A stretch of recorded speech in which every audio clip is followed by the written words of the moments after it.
Chapter 1. I am going to describe the Port-au-Prince in a way where it gives the Port-au-Prince a personality. Picture the Port-au-Prince being a person. We are about to find out the characteristics, the actions, the behavior of the Port-au-Prince coming from England, from a civilized country, start sailing into the vast wild, the ocean, the deep blue sea. Okay? That's basically what chapter 1 is going to be about. Us discussing and me describing the personality of the Port-au-Prince. Okay? Tuesday, February 12th, 1805.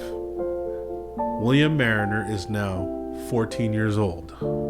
11 a.m. the Port-au-Prince weighs anchor at Gravesend, and now they're off. This is the beginning of their journey. They made sail down the river, and then the following day they weigh anchor. They pass through the downs, and I imagine the smog, if you've seen movies of ships that leave, the Titanic, leaving England in that fashion, where ships leave every day. It's leaving now in the morning. People are probably off, walking their dog. I don't know what they did in England in old times. Opening shops, buying things. Hey there, Mr. I wish I had a good English accent so I could describe what the morning was like, because we're about to leave England now. He sails 4 weeks in the deep blue sea. March 20th, the middle mast breaks when it hits a big swell. They fix it, they have things to repair it, and the next day it's completely repaired. I also want to describe also that I have told in the introduction how many guns there were, how many cannons there were, how many carronades, mini cannons there were, the muskets they had. The whole ship had to be manned by 96 people. It was a little battleship, right? But I also made the description of the fact that, or made the Captain Duck also made the statement that they're going to go cruise. What was it again? For prizes. They're going to go cruise for prizes, right? We're about to find out exactly what he meant by that. 4 topsail breaks into the deep. We're doing things the ships do. We're getting hit by waves. We're breaking masts, sails, fixing, repairing, so on and so forth. They actually have a leak while they're out there. When the sea is calm, they lower the carpenter off the side to fix that leak. And that leak never really, they go through lightning, they go through thunder until they get to the River of Plate. This is the first place to call it. Now, I don't know if they call it, if it's pronounced plate or plate, but they're in the Spanish area down in South America. So I can only assume that if that's what it is, that's what it is. But of course, we also know too that they also named things as they voyaged, right? All of Polynesia was basically named islands, like the Sandwich Islands was Hawaii, Navigator Islands was Samoa, Friendly Islands was Tonga, and they gave all of Polynesia their different names, right? The only thing that happens between then and May 6th is they lost a little boy overboard through one of the storms and the waves and stuff. So it was more than just the ones manning the guns. It was more than just the ones, perhaps it was the kitchen crew or whatever other crew. There was a boy there. He didn't know who it was. They lost one of them over. Maybe it's just one of his friends of his age group. It doesn't say that the kid's name, but they lost somebody overboard into the deep blue. May 13th, they send boats to the island of Lobos. They collect seal skins. It's a place where seal skins are collected for whatever reason they use it for. The world is set up to where they know where to find a product, as if you're going to the mall, you know what store to find what. That's how that's how the world was basically set up back then. So if you needed seal skins, you would go to the island of Lobos. If you needed whale teeth or whale lard or animals and whatnot, so everything was being traded, everything was being taken back and forth. Each place had their own specific commodity that was shared out into the world. May 14th, they sent 2 boats into Maldonado. Now, Maldonado was known for having wild bulls or cows, and so they went to go get one of those. And I guess anybody who wants a wild bull, stop by Maldonado, send a couple boats in there, load them up, bring it to the ship, let's go. Now you have beef jerky or pork jerky or whatever animal jerky, and Maldonado happened to have the beef. So while the men were out there looking for the bull and bringing him back, there was 2 guys on the beach watching the boats. They decided that they no longer want to be with the Port-au-Prince, so they walked to the other side of the island to swim to the next island. Come to find out, it was too far of a swim. Those guys get back to these little boats, and they go back to the Port-au-Prince because they can't find these 2 idiots. Once they get to the Port-au-Prince, those 2 guys ended up on the beach, and now they're waving the Port-au-Prince down. Captain Duck sends a boat over there, picks them up, brings them back to the Port-au-Prince, and whips them. 12 lashes each. Don't mess around. We're out here to acquire some stuff. We're here to quit playing around. Those 2 were whipped. So this is the beginning of the personality of the Port-au-Prince that I was talking about. May 18th, they're back out into the ocean, and the ship is still leaking at this point. May 31st, they get to the Falkland Islands. Now they're in South America, Argentina area. The weather is calm, so they lower the carpenter back down to the leak to fix the leak. He does what he can to patch it up. It doesn't really heal, but it's good for now. June 17th, now they're in Cape Horn. June 26th, they're at Gilbert's Island. Not too much happens. It seems like they kind of just get there and they go on to shore. They bring whatever it is that they bring, and then they sail on their way. So they're hitting places and they're going and they keep moving. July 3rd, they double back to Cape Horn. Now we're talking about Chile. And they fall in with another ship, the Earl St. Vincent, which is another London ship, doing the same thing, coming out to, what was the term again? Cruise for prizes. Both these ships are considered merchant ships or whaler ships. The St. Vincent for sure was a whaler, going out there looking for whales. Now the St. Vincent was homeward bound. They're going back to England now. The Port-au-Prince sends them back with letters home to the families of those who are on the Port-au-Prince. Matter of fact, there's a couple guys that jump onto the St. Vincent. They're like, we had enough of this. We're going back. There's actually a story about a guy named Tom Turner who was on the St. Vincent before. He came off of a whaler. St. Vincent was leaving London. He jumped on the St. Vincent's, bounced, come back from on the St. Vincent. The time that the Port-au-Prince was leaving, jumps onto the Port-au-Prince, sails, and now the St. Vincent is going back, and it's going back home now. And so he decides to catch a ride back home. So this is how a lot of the travel was done. And this is how convenient ships and sailing was, to where people just jumped on and off ships going in either direction, back and forth on the ocean. It wasn't uncommon. This is like traffic, hitchhiking, like catching a ride somewhere and catching a ride back. That's how travel was in these days. Guy's making me lose my religion. July 20th, they're in the area of Conception. Now it says Conception. I imagine since it's in the Spanish area, it's pronounced Concepcion. They get there and 2 Englishmen were captured, and now they're planning to go and get them back from a Spanish ship to free them. They go and they make the attempt to free these Englishmen. They shoot. The other people shoot back. They don't accomplish it. But while they're doing that, back and forth, Tom Turner gets hit with a cannonball, and it basically takes half of him, pretty much cuts him in half. And that ends the story and the travels of Tom Turner. July 22nd, the Port-au-Prince tries to get into Concepcion. I don't know how to pronounce that. Can you look at it? You're pronouncing it. Okay. My bad. All right. July 29th, 10 p.m., they fly the American flag. I guess back in those days, if you were to fly the American flag, nobody would take you as an aggressive vessel. They would take you as a peaceful vessel, only there to trade, sell and trade and whatnot. Okay, we're talking about the early 1800s, so it's after the American Revolutionary War. The world already knows that America apparently is a peaceful country because they don't take any ship with an American flag as aggressors. The Port-au-Prince hides under the colors of the American flag. They send 2 boats to shore. It was almost like an alarm, right?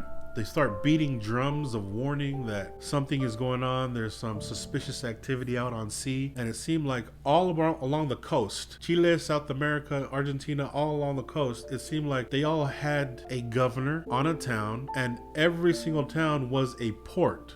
Kind of like how we see the cruises where the cruise ships go. The cruise ships go up and down the California coast. They stop somewhere in Mexico. They stop in a few places in South America. I imagine that's what these people were doing. They were on they created or built towns and cities along the coast for trade, buying and selling off of ships. And they used the ships themselves to move product and commodities up and down the coast and around the world. I imagine that's why most of the cities back then were built right next to the water. July 31st, 5 p.m., they end up in Coquimbo Road. We gotta remember that a lot of these places aren't even the same places anymore. A lot of them are. Argentina is, Chile is, Galapagos Islands are, stuff like that. But some of these towns and cities aren't even the same anymore. They're probably named something different. Coquimbo Road may or may not be one of those.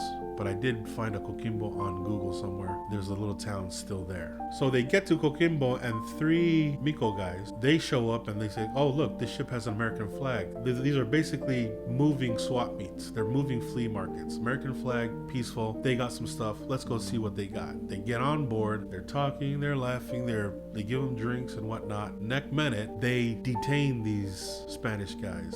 Unfortunately for these guys, they brought on $4,000 to buy things that this ship had. They may have had this money or have this much money perhaps because they themselves were merchants. They bring money, they buy things from around the world, and then they bring it and put it in their own markets, kind of like they do today, and sell them in their own little markets. That's the only reason why anybody would have that much money. Of course, South America was known for having lots of gold and lots of silver anyway, and that's why a lot of the ships that came from different countries sailed up and down South America, because they knew they had valuable ore, they had valuable metals in that area. So eventually they were told that the Port-au-Prince was a warship and that they were now prisoners of war. Mariner said there was a guy named Don Felix. He was worthy of that name because Don was the leader. He basically told his companions, you know what? We're prisoners of war now. Let's eat, drink, and be merry. We paid a high price to be here. Now we're prisoners of war. They said, all right, yeah, you can eat and drink and whatever. So they're like, all right. The other two were depressed. Don himself finally convinced those two, that's parte. Forget about it. August 2nd, a letter was sent to the governor with a list of things that they needed to do. And if they didn't capitulate, the Port-au-Prince was going to take the town by force. The next day, a letter gets back to him telling them, no, we're going to protect this town with every last member of the town. Like, we're going to fight back. You want to take what we have? Nah, say hello to my little friend. That's basically what they told him. The Port-au-Prince didn't want that smoke. They move on. But before they move on, there's a couple more guys that got on the ship. They brought another $400 to buy stuff. Now, $400 seems more reasonable. Those seems like guys that were actually trying to buy stuff, where I feel like the $4,000 guys were trying to buy stuff to sell. Now they're all stuck on there with the things that they were able to acquire from that area, because they sent boats into that area to plunder some of the warehouses, and they got a whole bunch of stuff. They brought back pack hides, and pack hides is basically melted animal fat, and they use that to preserve, they use that to make leather, they use it for a lot of things. The value itself of it was $1,000 to $2,000. They find 800 gallons of wine, bring that back. They find 4 barrels of copper, they bring that back. 50 dried hides. Altogether, prices of those things now was anywhere from $8,000 to $10,000 with the cash. That's the value of it today. I just looked it up. The value of it then was around $250,000. That was the value of all the stuff they had at this point. Now we know what it meant to cruise for prizes. This is what it is. The prisoners were about to be released by the captain, but some thought, nah, let's keep them for ransom. So the captain said, all right, we'll keep them for ransom. They steal these guys, take their money, pillage their warehouses, and now they want to sell them back to the governor. Anyways, they let some of them go, and then a couple of them, they kept them, and they finally sold them back for $300. So now we're building the characteristics of the Port-au-Prince here. That's all we're doing in chapter 1. Along with that, they bring another bull, and they bring some goats. This should kind of give you the description of the magnitude of commodities that the Port-au-Prince was able to hold. It's holding animals, it's holding livestock, it's holding gold, it's holding food, fruits, vegetables, hides, animal fat. There's a whole bunch of compartments for a whole bunch of things, right? Even though it was a warship, it's also built to hold a whole bunch of commodities as they go cruising for prizes. They had their own cannons, they had troops, they had guns and whatnot. Port-au-Prince didn't want any of that smoke, so long they sailed. August 9th, they're in Caldera Bay. They're sailing north, up the coast, South America. And I would imagine if I was a captain and I was cruising, just like if you're cruising on the streets now, right? And you roll up looking for stuff to trade, looking for stuff to buy, looking for stuff to steal. I would imagine you can sail along the coast and make a judgment as to whether or not you guys can take a town or take a city. August 10th, the gunner, people of the company, they abandoned them. They abandoned the Port-au-Prince. They deserted them. They took guns and ammunition with them. August 11th, they're still flying the American flag. This to me is the Port-au-Prince sneaking around under false colors to look like they're nice guys, to look friendly. The Port-au-Prince is running around now like wolves in sheep's clothing because they know that they're not going to be looked at as aggressors because they're flying the American flag. 5 Spanish guys hop on board to buy stuff or to trade stuff, 5 other Spanish guys, and they take those guys as POWs. They're considered POWs so that they can ransom them back to the town that they just kidnapped them from. They sent a letter to the governor, told them, hey look, I have 10 deserters or 11 deserters, my gunner and a few other company men, but I have a few of your countrymen. Find me my men and I will give you back your men. The governor looks around, can't find the deserters, tells them, look, I can't find those guys, but here's some gold and silver. Take the gold and silver and give me my countrymen back. In which Captain Duck said, all right, cool, we'll take the gold and silver.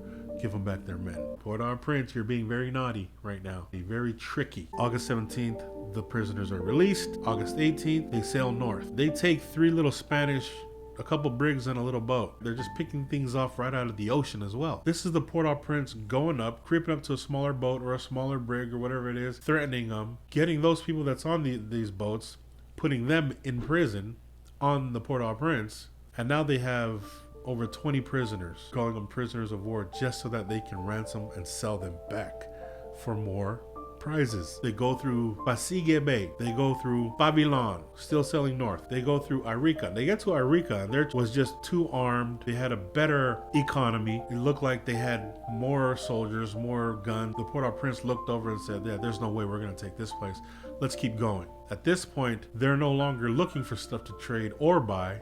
Now they're just looking for villages to pillage. They go into a place called Hilo with the full intention of taking Hilo, somewhere in South America.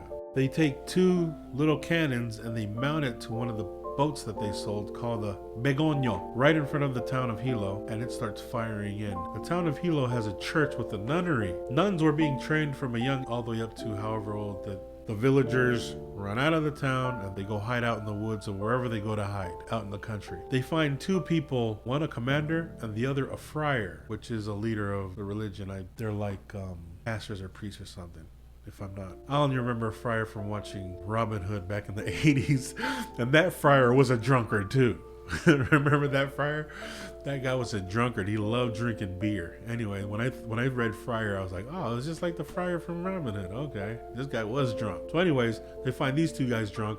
They get them as prisoners of war. They go through the town. They find whatever gold and silver they can find. They go into the church, and there were images, spiritual images of, people in the Bible made out of silver and everything else that they could find inside of the church that had value. Took those things and whatever they can find in the town, and they set the church on fire. They set the nunnery on fire. The next day, the villagers never showed up. They didn't come back. So they took those 2, loaded them up, and then they burned the rest of the town, and then they take off from Hilo, continuing sailing north. This is a continued description of the personality of the Port-au-Prince, those on it, and the men doing what they do. They were all in on this. Captain Duck, every man that manned the guns, everybody else that was on it, they're all in on it. And all Mariner was there to do was observe. He was from a position of observing. He was an educated kid. He was writing things down. He was doing what a clerk would do, which is keeping record of where they went, where they stopped, what happened, and so forth. That's why he was able to keep such a good record of everything, is because of the fact that although he didn't take as very little involvement as I know, being able to record it all. From the church, they also got silver candles, they got chalices, they got incense pans, crucifixes, and whatever else they can get their hands on. It seemed like they used the Begonio so much, right? Because they had the heavy guns on them. The Port-au-Prince would sail, and it seemed like they sent the Begonio almost like it was that little boats out. When you see the giant ships online, when you see the giant ships and there's little boats that are coming hella fast from, Somalia, and, those little pirate boats coming to take stuff off of the ship or the boat. That's what the Bogonio seemed like to me. It seemed like it was the one that the big ship goes and then they send the Bogonio out to land, they bring it back. Well, eventually the guns got too heavy as it was maneuvering through the ocean that it eventually hit ground and then caught on fire and the Bogonio was gone. September 7th, that commandant and the friar was sent to shore for the ransom. Port-au-Prince takes the ransom. They keep moving. September 14th, a boat pulls alongside them. They find out that these boats came from the Minerva, which was a South whaler. Captain Cottle of London basically ran that ship. They shot him, Captain Cottle. They mutinied against the captain of the Minerva, Captain Cottle. They shot him. They replaced the flag with a black, it says with a black cloth or a black flag. They raised that black flag and declared that they were in war with all the nations. From then on, the Minerva was run under a new name, and that new name was called the Mutineers. The ironic part of that is that I knew a Tongan band called the Mutineers. My brother used to play for them. I actually played with them in the 90s one time. I didn't know that they were from Minerva. I don't know if these are the same Mutineers or that's who we're naming after, but I thought that was an interesting point. Anyway, the Minerva, there is a reef between Tonga and New Zealand called the Minerva Reef. There's also a book called Duai Kaepau, which is a story about boxers from Tonga trying to get to an event in New Zealand or somewhere there and end up shipwrecking on the Minerva Reef. Whether that has a direct correlation to the Minerva ship and the mutineers, I don't know. I just think it's an interesting irony, coincidence perhaps, that you have a Tongan guy telling a story about Tonga, knowing that there's a Minerva Reef with the ship called the Minerva, being in a band called the Mutineers, yada yada, you know what I'm saying? Anyways, September 19th, they find $1,000 or something worth $1,000. They find silver on the Minerva. They throw their prisoners on it, and now it becomes a cartel. Apparently, cartel back then was a ship of prisoners. September 22nd, they fall in with the Lucy privateer. They call it the Lucy. The Lucy is also from London. The Lucy is also there to do exactly what Port-au-Prince is there to do, which is to pillage and to plunder, to cruise for prizes. Captain Ferguson runs the Lucy privateer. September 23rd, they anchor in Chinca. 2 boats were sent to Chinca from the ocean. So they're always on the ocean, and they always send boats onto land. 1 from each ship, 40 men each, sail into Chinca. They plunder the town easily. They don't find much, just a little town. It's not a merchant town or anything with any value, but they come back with little to nothing. Friday, September 27th, they're sent to land to another nunnery, but the surf was too high for them to get to land, so they said forget it. They returned back to the boats and they kept sailing. Perhaps that was just the Lord protecting that nunnery. October 4th, the Port-au-Prince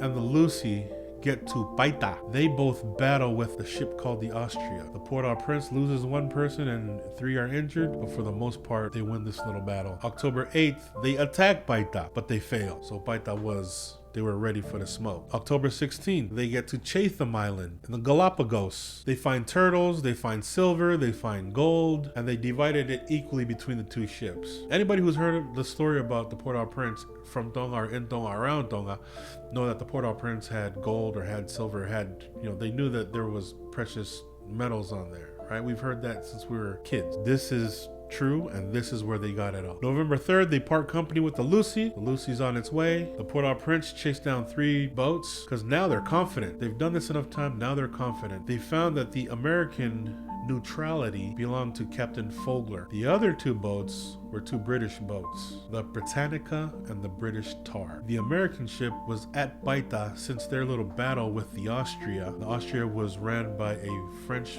guy, and on the Austria, some of the guys who deserted the Port-au-Prince, they were actually on the Austria, so they were helping, and that's also a common thing that happened back then. Jumping on to different teams, jumping on different rides. I used to gun that ship, now let me come over here and gun this ship. You'll eventually run into a ship that you used to be on and maybe perhaps go to battle with them for whatever reason also. Pillaging and plundering. November 22nd, the whaling master suggests that they sail north. Let's go northeast. Get out into the deep blue. It's the next year now, February 1st, 1806. now Mariner's been out there almost 1 year. They get to the island of Plate, which is a popular whaling ground, and everybody knows this. They chase and catch the San Pedro, another little boat. See how nervy the Port-au-Prince was, how down they were, how brave they were. They were just confident. Now they're cocky. They're chasing every boat down that they can, and they're kidnapping or hijacking all these boats and all these ships and whatnot, like they own the damn sea, right?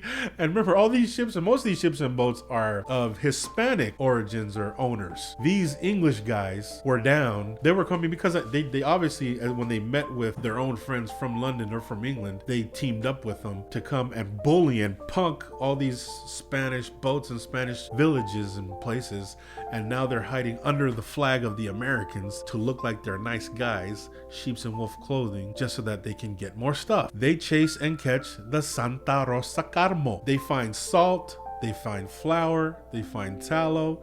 Look at these freaking tricky little bastards, huh? The Port-au-Prince. They're tricky. They know what they're doing, right? They're cruising for prizes, y'all, but they know exactly what they're doing. Safe to say that these guys are some really good pirates. After they chase these ships down, now they have 20 prisoners on board. They throw them into one of the boats that they have, the cartel. February 14th, they capture the Transito. The Transito was a coconut delivering merchant ship. Now they have a bunch of coconuts. They about to run into some real coconuts. February 17th, they are now in Tamakis Road. They bring back oranges, limes, plantains, pineapple, pigs, goats. They're adding more and more to their booty. Well, that's what pirates used to call things that these get, chests. Right? The next day, they get on shore and bring back a bull and more fruits. February 20th, they sent a letter to the governor of Tola requesting livestock. The governor of Tola gives them pigs, chickens, other birds and fowls and whatnot, just upon request. The next day, they find this canoe filled with beef jerky, pork jerky, but they also know that